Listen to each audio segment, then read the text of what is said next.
Hey there, multi-prep teachers. You know how professional development never seems to quite get to what we need? It's like, great idea, but how do I make this work when I have 3+ preps to juggle?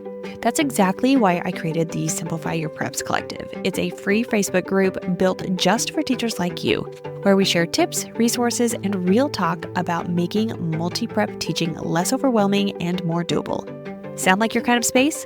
Head to kristenmasick.com/collective and join us today. Let's simplify together. How many times have you set a resolution or a big goal for the new year and felt defeated by February? I know, I have been there plenty of times. As multi-prep teachers, the chaos of managing multiple classes can make us feel like achieving balance is impossible, but it doesn't have to be that way. I remember a January when, at the time, I was teaching 4 different preps, and my to-do list felt longer than the amount of energy that I had in any given day. That's the year that I decided to set small, realistic goals. At the time, I was teaching engineering and manufacturing, and one of the concepts that we were talking about was Kaizen, which is continuous improvement. It doesn't mean that it has to be huge, but that there needs to be continuous improvement. And I decided, hey, I should probably apply that since I teach it. It changed everything. Today, I want to help you start your year strong with 5 achievable goals that will simplify your workload and help you protect what matters most. Welcome to the Secondary Teacher Podcast, the podcast for middle and high school teachers juggling multiple preps to get the strategies to reduce overwhelm so that you don't have to choose between being an effective teacher and prioritizing important relationships. I'm your host, Kristen Masick, a 10-year high school engineering teacher, former middle school assistant principal, and teacher coach. Every week, we will discuss strategies, systems, and time-saving tips to help you not only survive, but thrive as a multiple prep teacher. Let's dive in with those 5 goals. So the first one is set up a weekly planning system. You're going to focus on simple, repeatable system for lesson planning. How often are you going to lesson plan? Are you going to lesson plan on one day and just knock it all out? Are you going to dedicate 1 hour to plan all preps? That's the idea that we're looking at when it comes to set up a weekly planning system. You're going to be training yourself when you are going to be planning on a regular basis.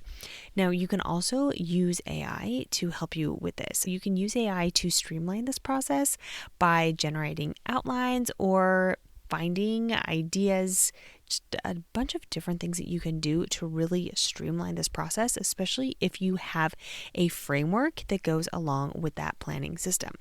Now we're going to go on to goal 2. You're going to simplify 1 class prep. You're going to choose 1 prep to streamline with a new strategy or resource. You're not going to have to tackle all of them. The idea is that you're going to master the 1 prep and then see what you can repurpose and reuse over the other ones. Either this could be a new strategy or a resource.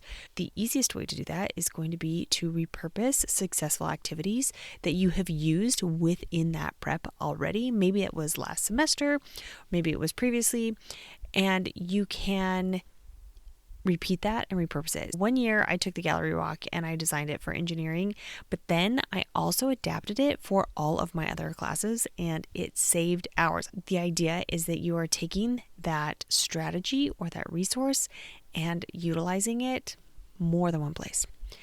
The third goal is going to be to map key dates around your life. You are going to start planning things around your life instead of around maybe your students' lives or a specific sequence that you feel like has to be done. You're going to think about you first. You are going to prioritize your personal important events. That would be birthdays, anything that you know that is going to be happening. Birthdays, celebrations, maybe it's sports, just different things you already know are going to be happening when you are planning your units and your tests. This helped me be fully present when my children started playing sports, especially when there were seasons. And I've mentioned it before when it comes to baseball.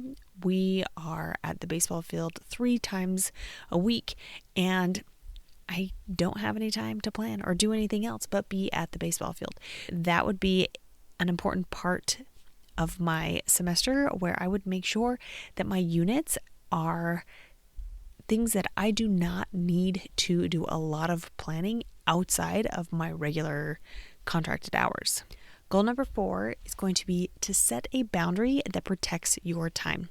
So this could be that you've created a work cutoff time, or you decide not to check your emails after a certain hour. Set a boundary that protects your time. It's empowering to protect your evenings for yourself and your family, and this is the first step to doing that. And then finally, number 5, you are going to explore AI for one task this week. You are going to figure out something that you would like to try. It could be that you are generating bell ringers for your classes. It could be lesson plans. It could be that you are translating your standards into student-friendly language. It doesn't have to be that it's big or like going to change the world. It doesn't have to be a curriculum map, just something really small that's going to save you a lot of time by having AI as your teaching assistant. I do want to remind you of my PREPS prompt formula that is going to make it a lot easier for you. The P is for prompt. Then we are going to do the role. E is for explicit instructions. P is parameters, and then S is streamline or simplify. You might be wondering, why small goals? Now, I already mentioned Kaizen and the idea of that continuous improvement. Sometimes big, vague goals like work less or stress less feel overwhelming and unachievable because there really isn't enough explanation in there and there's no idea of how to actually achieve that. But smaller targeted goals give you wins that you can build on. They are things that you can track. There's a start, there's an end, and you can make progress fairly quickly and fairly easily. Not only do they do that, but they help you gain confidence in what you are doing and that you are making strides, movements into making your life less chaotic as a multi-prep teacher. When you take these small steps, you're not just surviving your preps, you're taking control of them and protecting what matters most. Now, I know I mentioned 5 different goals that you may want to focus on, but let's be real. Let's get you some homework because I want you to just think about how you can implement just one of these goals today, immediately. Here's an example. Pick the class that feels like the most chaotic and use AI as your teaching assistant to create a bell ringer. Here's a sample prompt that you can use right now. You are an expert teacher assistant. Create 5 engaging warm-up questions for high school, insert your subject, class on, insert your topic. Now you can also add in any information. Do you want it to last a certain amount of time? What types of things you want students to do? Do you want them to eventually use a think, pair, share? You are going to add those explicit instructions. Make sure that you use that PREPS formula to make sure that that prompt will be complete when you are submitting that to the AI. The other thing I want you to remember is that with these 5 goals, you do not have to be tackling them all at the same time. You can, because they are so small and they are meant to be achievable, you can stack them. What this could look like is that maybe before you begin, you look at the idea of mapping key dates around your life. You take about 20 minutes and you just make sure that you block out everything that's coming up in your calendar. Then for that week 1, you're going to set up a planning system. Week 2, you're simplifying one prep. Week 3, you are adding a personal boundary. And week 4, you are trying a new AI strategy. If you're ready to tackle any of these goals, or if you would like to reflect and figure out some other goals that might fit more into your particular situation, make sure that you grab my New Year, New Preps guide because it is the perfect place to start. It's packed with actionable tips and AI prompts to save you time and stress. And remember, you don't have to let multi-prep chaos define your year. Take these small steps and you'll be amazed at how much simpler and more joyous teaching can be. Until next time.